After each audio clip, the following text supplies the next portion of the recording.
Good evening, ladies and gentlemen. We are coming to you for a second segment tonight because Mitch is here, and there's not too many times that Mitch and I are in the same room. I know it's not very there's not very many times we're in the same room and it's warm outside. That's true. That's true. Typically, when we are, it's in November in Minneapolis, and it's always warm then too. Sure. 70 in November, yeah. Minneapolis. In the Canadian exchange. So Allison said she wanted Mitch to come on live and be part of one of the shows. Oh, she did? Well, I think she did. Oh. Somebody said it. She liked it. My rock star office manager, Allison Farley. So shout out, Allison. So we thought it's like, let's take this opportunity because there's a couple of things that were talked about during lots of things we talked about. Yeah. But one that I wanted to talk about, because Mitch and I, if you guys haven't had a chance, you got to go do a search for some of our prior sales talks. Yeah. Because we've had some really good, and a lot of people have watched those, and really, I've had people come up and say they watched what we talked about. Yes. And they were really appreciative of that because you shared some great information. And I wanted to talk about Matt on Monday morning started talking about the idea of the goal and the plan and the relationship between the two, because that's something I think as DJs we don't think that way. Yeah, you don't really think that way when you're working in your business, and it's time for us to take a step back, at least at some point, and work on our business. Sure. And have that plan to get to the goals that we set for ourselves. And so you need to be setting a goal for yourself for, what's my 1 year, what's my 2 year, what's my 5 year. And then, something I've talked about in the past, and we talked about it on a DJN TV show probably a couple weeks ago about having that exit strategy, right? Yeah, for sure. It's a similar conversation. It's just a question of how are you getting there from 1 year, 2 year, 5 year, 10 year. What are those plans you have, and how do you want to grow as a business? Yeah, for sure. To help people, Matt went through and did a very nice presentation talking about a lot of aspects of it, and some of it I think kind of went over the heads of some of the DJs that were in the room, and it's not because of the information and Matt speaking about that. I think it's just that we're at different phases in our businesses and in our lives. Yes. And some things are going to click and resonate. Some things we're not going to. Let's kind of look and try to give more of a beginner DJ who's just getting into thinking about the whole concept of thinking of goals and processes to get there. Yeah. Let's kind of go at it from that angle a little bit. So from that standpoint, what is your goal going to be? And you have to determine that goal. I've seen Vicky present in the past, and Matt, in his presentation as well, talked about creating SMART goals. Specific, measurable, achievable, or attainable is another word for that. Results oriented, and then now I'm forgetting the time based. Right, time based is the final one. And so you're saying Vicky speaks on this, and I've got you sitting here. Instead of I know, but it's okay. I mean, I'm the prettier one of us two, so it's just the way it works. Well, that works for us. For those of you who are wondering, Vicky's sitting right over there. But that's how you set a goal. Is it specific? Is it measurable? Is it attainable, achievable? Is it results oriented? Is it time based? Can we do a hypothetical goal and maybe put some things in just to give a kind of a demonstration of this whole process? Yeah.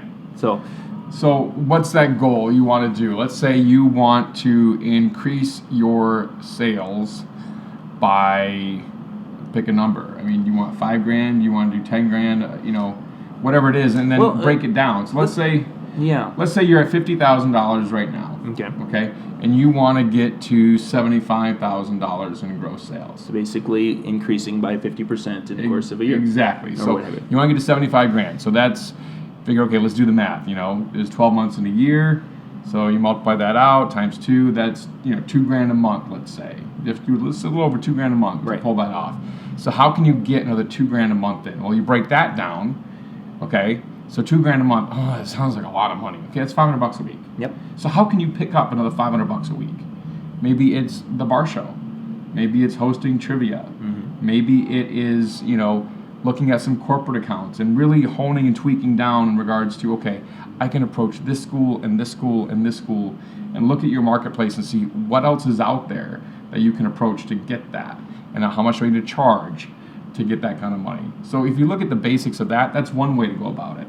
Sure. Another way to go about it is say, okay, I need to book, if you're a $1,000 DJ, I need to book 2 more weddings how can I go get those 2 more weddings? So I'm going to go ahead and I'm going to establish some relationships, and I'm going to work on some connecting.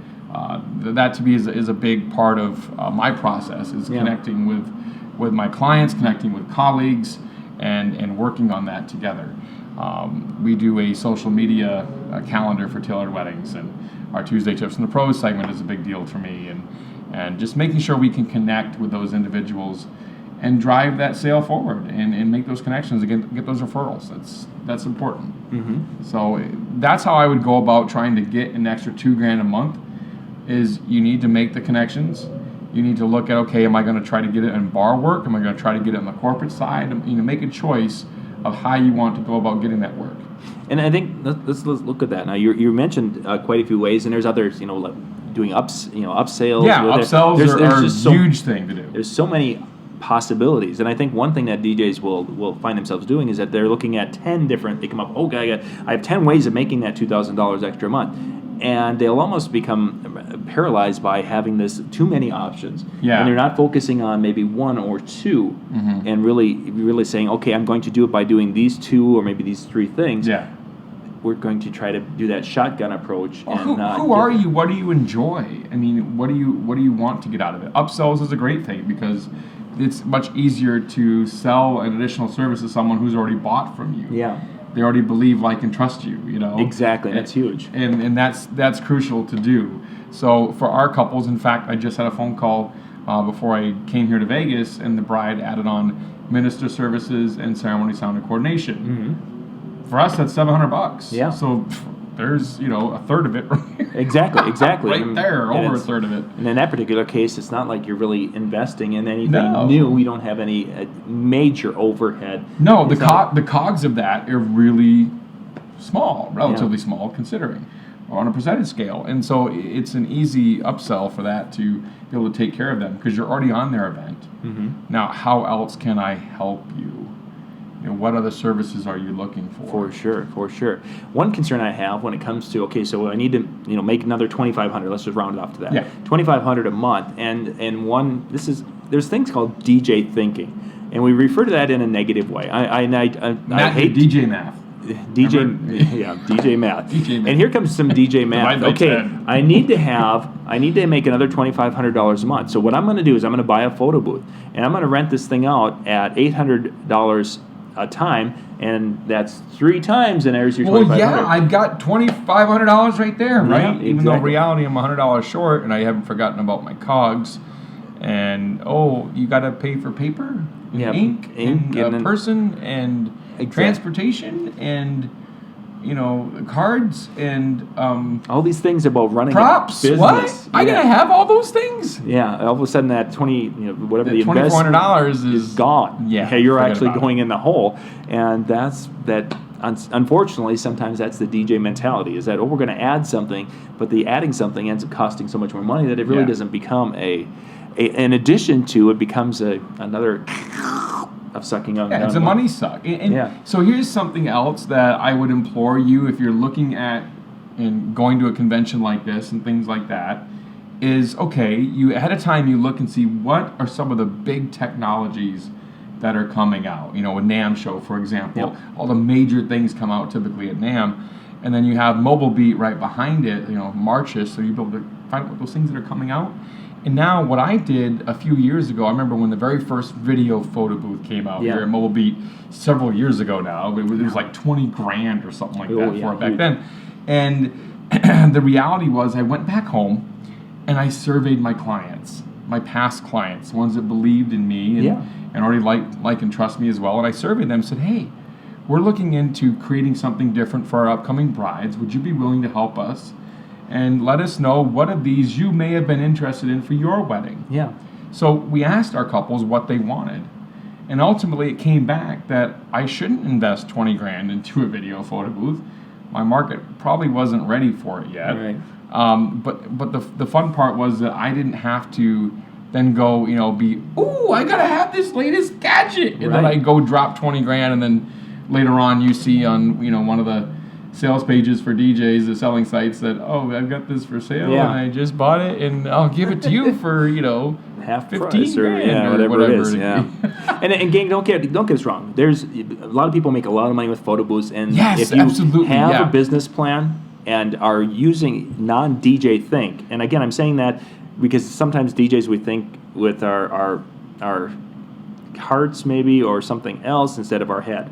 So Yeah. if you have a business plan and you can work it and do everything properly, they're a great investment for a lot of people. They are, absolutely. And I have 2 different photo booths from 2 different companies right now, and so I absolutely love photo booths as an upsell, as a business to be able to run for my company. In fact, I bought out my business partner in the photo booth business recently, and I'm not knocking photo booths. No. They're But a great you initiative. have, in this case, gosh, we're getting on a tangent. But in this bit. particular case, you had a business plan. Yes. And you had a game plan, and It was a clear goal we had you in had a goal. mind, and we had a plan to get there. And part of the plan was to actually research to see if this something that I'm going to spend my money on or not. Yeah.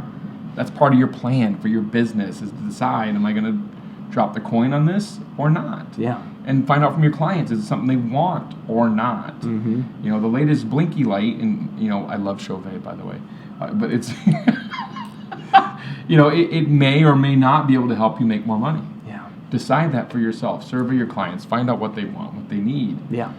and have a plan in place Exactly. to get to those goals that you want to set for money. Okay, so let's jump back to, we're going to go back, kind of rewind Sorry. a little bit. No, we're going to go tangents, but gang, the reason why we're going on tangents is that we're feel tired. We're really. tired. We're I'm tired. drinking that water. We're feeling that or there's information vodka. that we're sharing that is going to help you with your business. Mm-hmm. Otherwise, if we wanted to just give you some bad advice, well, we do that too. But anyway, we're going to continue. No. So our goal was to add $2,500 roughly a month. Yep. And we went through and we made a list of different ideas and such. So where do we go from there?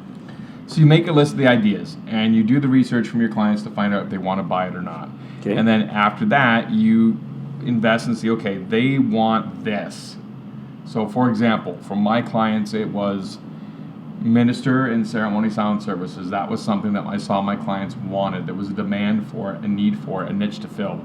So what did I do? I invested in it. I didn't just hang a shingle and said, hey, I'm a minister. Mm-hmm. I actually went out and bought books and studies in regards to performing as a minister, in regards to how to write a ceremony script. And we went through and actually developed that for our clients so we can give them a full planning kit now to be able to help them choose things for their ceremony. Right. And so from that standpoint, then we do a cog on it and figure out, okay, what are my cost of goods sold? So how much am I paying the minister? What was my breakdown on the information I purchased for this? How many events do I need to break even on this? Right. Rental fees, if you're looking at some things from a standpoint of,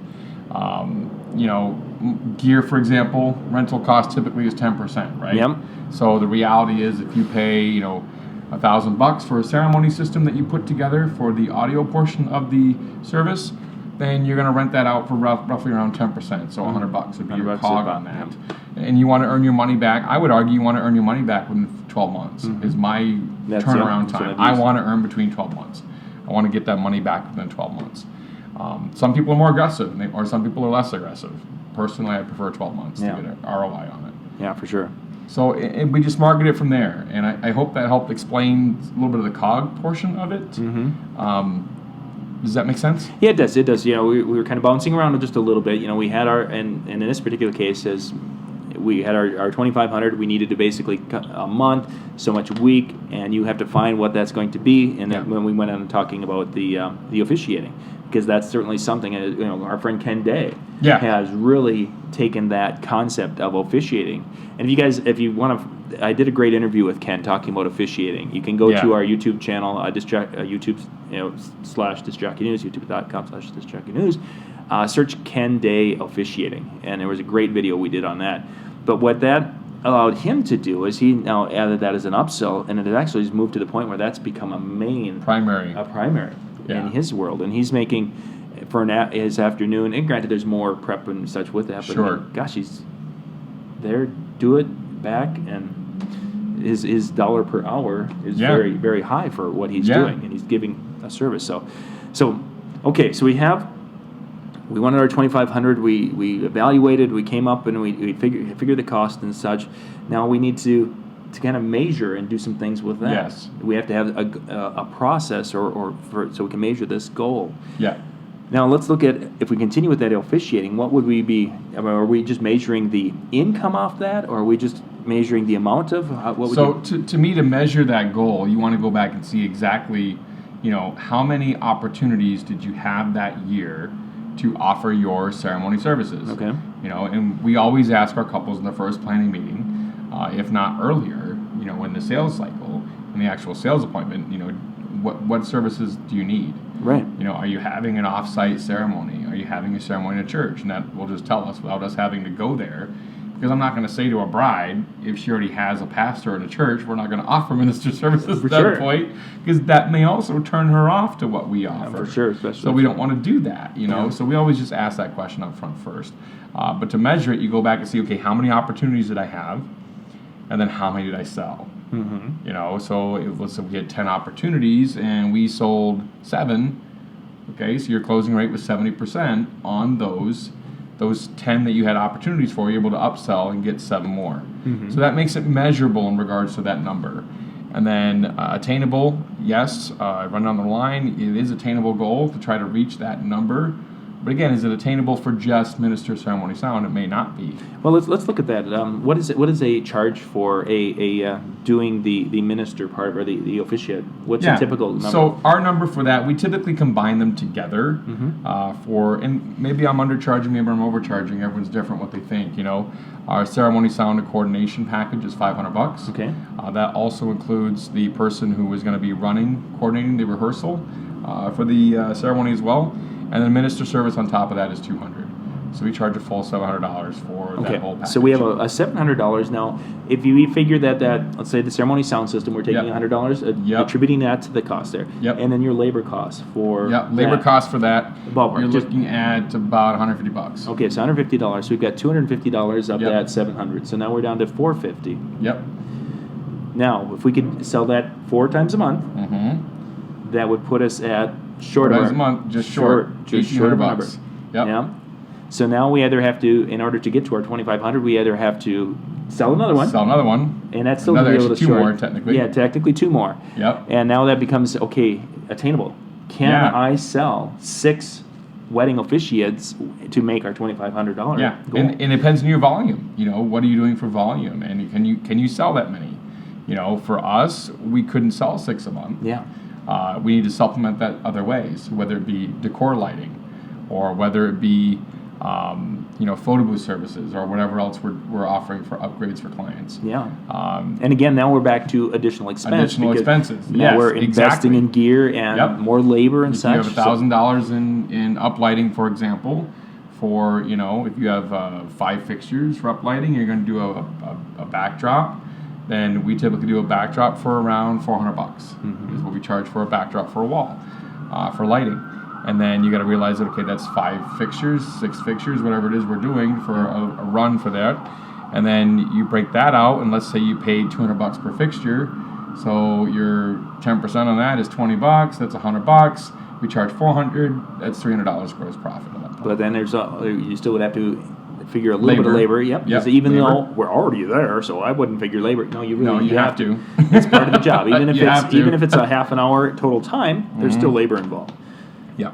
So by the time you add it up, and then once again, let's say it's 300. What's that number? 300, whatever it is, a time. Can we sell that enough in the course of a month? And it's kind of a numbers game, really, when you're starting to figure. Look at your percentages. And look at what those cogs truly are. And I think not as many people know their cogs. Yeah. And it's important to really break it down and understand what your numbers are. Because if you operate on too high of a margin for expenses, then there's really no profit left. There really isn't, and that's why, if you guys have gotten a chance, I had someone just talk to me a few minutes ago as I was walking over here, talking about this show that I did where we talked about how to kind of get a baseline for pricing your services. Yes. And we were talking in that, about the gear and using the same numbers we're using here, which is kind of cool. Yeah. And then we were talking, the different things and how much you're paying yourself and all that. we really didn't figure much in that example. The margin was so narrow. So narrow. And it really wasn't even, to a point, worth your time, especially if you're charging what a lot of DJs in these markets are charging. Yes. You just, you're really almost volunteering your time. Yeah. So it's an important thing, though, to know these numbers, because without knowing these numbers and where they come from and why they're important, it's a hobby. It's a hobby, and to me, you should be running a business. Yeah. And the reality is, most people think that we just show up and play music and eat mazzacholi and hit our bridesmaids and drink alcohol and go home. Yeah, well, that's Friday, but Saturday. Saturday nights when I really put it all together. We change everything on Saturday. Yeah, that's amazing. It's Thursday, and no, that's tomorrow. Okay, so we talked about that. Measurable, attainable. Did we miss an aspect of it? Results. Okay. So what are the results? What are the results? So you're going back through and saying, okay, I booked 7 out of 10.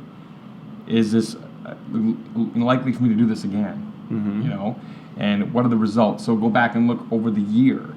For example, I'm constantly looking at numbers in my business. So I have a specific, database that I go back to and look and say, okay, this is how many deposits we did for this stretch of months for 2015, 2014, 2013, 2012, and I can go back and see what's the history, what's the income coming in, and am I short of that goal, or am I ahead of that goal, and now, okay, I'm behind, what's my plan to get there? Yeah. You got to make the phone ring, pick up the phone, and get out there, network, whatever the case may be. So you got to drive results, and to me, it's important to also pay people to get results. Our salespeople pay on commission as well, and that's important. Some people do, just commission. Some people do hourly plus commission, and everyone's different how they approach their business. I don't want to sit here and jump not down one that right road, or wrong. I mean, it's going to be different for everyone, and some people are more comfortable with one way. Right, and finally, time based. You got to set that deadline. When you're going to reach that deadline. So, Alice and I recently just set a deadline of having X amount of jobs booked. We looked at the quarter, right, going from January, February, and March, and said, okay, now by, April 1st, I think it was March 1st at that point, we looked at the first 3 months of the year there, we want to have X amount of business booked. Mm-hmm. So what is that time-based goal you're setting for yourself? And in our industry, that time-based goal, say if you were going to, I'm just going to throw a number out, say for the first quarter, which ends March 31st. March 31st, yes. Yeah, that first quarter, maybe you wanted to book 20, for your business, you wanted to book 20 events in that first quarter.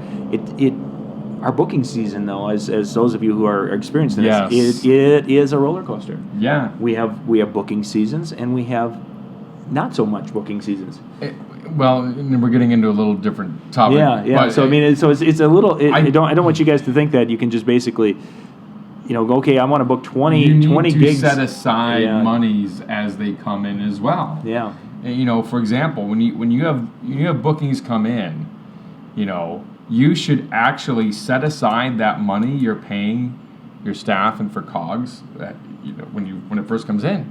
Set aside that money so that, again, that's taken care of. You're not going to spend that money, right? Mm-hmm. So this way that's taken care of. It's all set to go.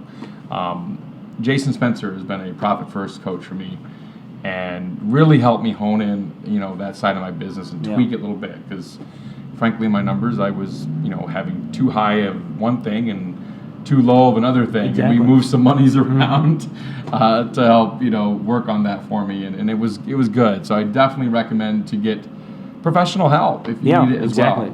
Exactly. Especially with some proven strategies that really will help.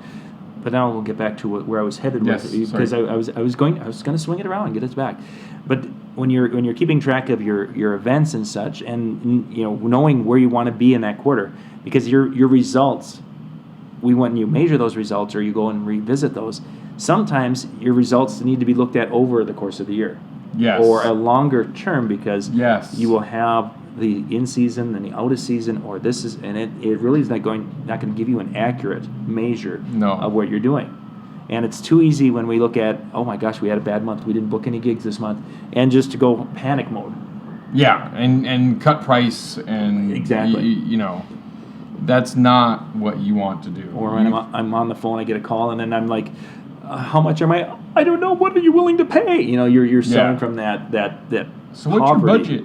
That poverty No. side, and instead of selling from Confidence. the confidence side. You have to have confidence when you're selling. If you don't have, nobody wants to buy from the guy who's wishy-washy. Exactly. Sorry, So they don't. your results, to be able to measure those, you have to really have kind of a plan of how you're going to put that together. Yeah. Because if you don't, it's not going to give you an accurate picture. And that's why I go, like I said, I go back historically and look at each year previous and see, Yeah. okay, where are we at? Are we up? Are we down?